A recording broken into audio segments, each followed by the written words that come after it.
सबसे पहले खबर दिल्ली से, जहां जैतपुर इलाके में डबल मर्डर से सनसनी फैल गई। एक घर में 2 महिलाओं के शव मिले।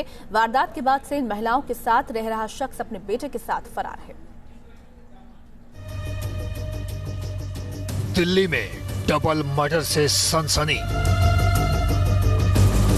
राजधानी में 2 महिलाओं का कत्ल। घर से मिले महिलाओं के शव। दक्षिण पूर्वी दिल्ली के जैतपुर इलाके में गुरुवार को 2 महिलाओं के शव मिलने से हड़कंप मच गया। दोनों महिलाओं के शव उनके ही घर में मिले। कमरे से जब बदबू आने लगी तो पड़ोसियों ने इसकी जानकारी पुलिस को दी। मौके पर पहुंची पुलिस ने जब घर का दरवाजा खोला तो दोनों महिलाओं के शव देखकर उनके भी होश उड़ गए। तो मैंने नीचे आके बगल वाले से पूछा कि भाई तेरे को भी बदबू आ रही है? कह रहा हाँ, सड़ी हुई बदबू आ रही थी। तो हमने कहा कि फिर इसको क्या करा जाए, तो हमने सीधा 100 नंबर पे फ़ोन कर दिया। फिर पुलिस आई। पुलिस आके उन्होंने ताला तोड़ा और फिर उन्होंने बॉडी निकाल। पहले तो उन्होंने जब ताला तोड़ा तब हमें पता चला कि अंदर बॉडी है। फिर उन्होंने दो लेडीज़ों की लाश लेके गए। जानकारी के मुताबिक 42 साल का जमशेद आलम नाम का शख्स सौरव विहार इलाके के इसी घर में करीब 1 महीने पहले रहने आया था।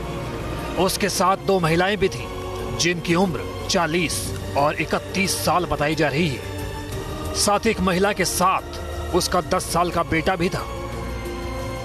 कई किराएदार हैं और उनका कहना है कि इसकी शुरू से जो एक्टिविटी थी वो संदिग्ध थी।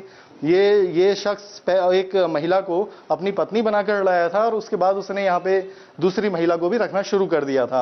इनके बीच झगड़े बहुत ज़्यादा होते थे। कुछ दिन पहले भी बहुत तेज आवाज़ें आई। लोगों ने घर में आके दखल दिया तो पता चला कि महिला ने अपने पति को काटा हुआ था। तो इससे इन सब चीज़ों से लग रहा है कि उस शख्स ने अपनी दोनों पत्नियों से परेशान होकर दोनों का गला घोंट के दोनों को मार डाला। बुधवार दोपहर तक जमशेद आलम को इसी इलाके में देखा गया था। हालांकि वारदात के बाद से जमशेद आलम अपने 10 साल के बेटे के साथ फरार है। ये जो जमशेद आलम था उसके साथ उसका 10 साल का बेटा भी रहता था और जमशेद आलम और उसका बेटा अब दोनों लापता हैं। पुलिस का मानना है कि दोनों मर्डर करने के बाद, यानी अपनी दोनों पत्नियों की हत्या करने के बाद, जमशेद आलम अपने बेटे को लेकर फरार हो गया। लोगों के मुताबिक जमशेद आलम और उसकी पत्नियों के बीच अक्सर झगड़ा होता रहता था।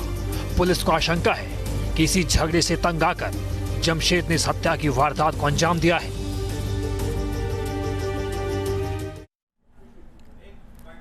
तो दिल्ली में ही बवाना में अवैध निर्माण गिराने की कार्रवाई एक परिवार को जिंदगी भर का दर्द दे गई। डिमोलिशन के दौरान एक दंपति ने खुदकुशी की कोशिश की। इस दौरान पति की मौत हो गई, जबकि पत्नी अस्पताल में जिंदगी की जंग लड़ रही है। बेहद घबराया हुआ है ये मासूम।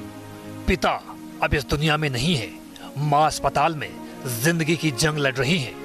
सवाल है कि आखिर इस मासूम बच्चे का क्या होगा? इस बेटी की देखभाल कौन करेगा?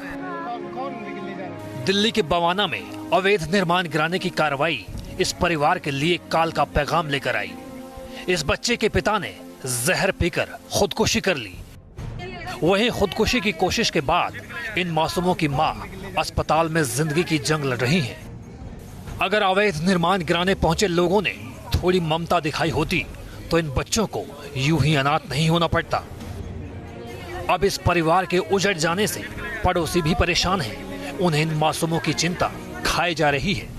क्या बोले भैया, अब तो आदमी गया, घर गया, अब क्या बोलना, क्या रह गया, क्या रह गया बाकी बताइए। कौन देखेगा इसे, कौन है इसका? दरअसल डीडीए के साथ कुछ अन्य एजेंसियां हाईवे बनाने के लिए अवैध निर्माण गिराने बवाना के आनंद विहार कॉलोनी में पहुंची थी। यहां करीब 25 मकानों को तोड़ा जाना था। 15 मकानों को तोड़ भी दिया गया, लेकिन अब डीडीए का पंजा इन मासूमों के आशियाने तक पहुंचा तो इनमें माता पिता से ये बर्दाश्त नहीं हुआ। आवेश में आकर दोनों ने कीटनाशक पी लिया। घसीट के ले जा रहे थे। कौन ले जा रहे थे? पुलिस वाले बोल रहे थे घर खाली करो नहीं तो वही दबा के मार देंगे। जब ये लोग तोड़ने के लिए आए तो आपके फादर कहाँ थे? घर के सामने खड़े थे, सामान निकाल रहे थे। वो लोग बोले कि घर खाली करो वरना ऐसे ही तोड़ देंगे हम लोग। दिल्ली के बवाना में आनंद विहार कॉलोनी साल 1984 में बसी थी। तभी से कई परिवार इस कॉलोनी में रहते आए हैं, लेकिन अब हाईवे बनाने के लिए कॉलोनी को उजाड़ा जा रहा है। लोगों का कहना है कि उन्हें कोई मुआवजा भी नहीं मिल रहा। लोगों का आरोप है कि पुलिस उन्हें उनके घरों से निकालने के लिए जोर जबरदस्ती का सहारा ले रही है। सवाल यह है कि आखिर प्रशासन ने इस कॉलोनी को खाली करने के लिए संवेदनशीलता क्यों नहीं दिखाई? लोगों से बातचीत कर कोई रास्ता निकालने की कोशिश क्यों नहीं की गई? अगर ऐसा होता तो शायद इस परिवार को नहीं उजड़ना पड़ता। दिल्ली से दीपक दहिया के साथ टीम न्यूज़ नेशन।